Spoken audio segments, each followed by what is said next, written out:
Ayan! Happy Friday! Sa lahat ng aking mapagmahal na FB friends. And shoutout muna tayo kay Jeric Kabilin, kasamahan ni Boss.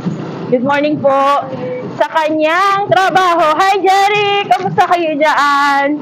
So eto na nga, minsan napapaisip ka sa trabaho mo, bakit kailangan mo gawin ng isang bagay o bakit nandun ka sa sitwasyon na yun. Eto ang sagot ko dyan, guys. Share ko lang yung aking story. Una kong trabaho, Jollibee. Oh, dining crew ako doon. Na-train ako na kailangan laging mabilis yung kilos mo, hindi ka tatamlay-tamlay, at bawal pumetics. Kasi every minute counts. So, di ba? Tapos, sumunod, call center na. So, waiter muna ako sa hotel. Manila Midtown Hotel. Yan. College days ko. So, usapan kasi namin ng nanay, kapag hindi ka nagtrabaho, hindi ka makakapag-aral. Wow!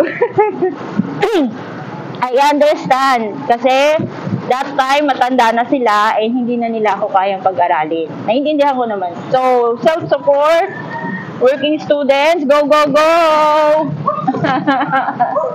So, ayun. Nag-waiter ako.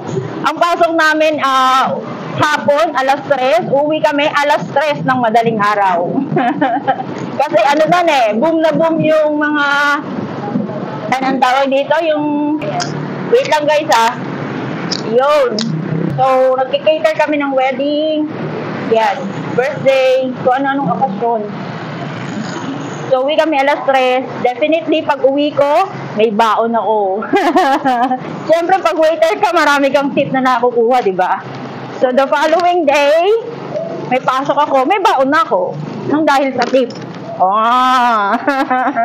Kaya kayo magbibigay kayo ng tip paunti. Kahit pa paano naman malaki na itutulong yan, lalo sa mga working students. Tapos, so working student, nakagraduate na,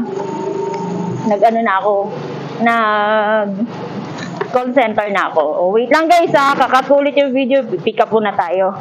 Hold on!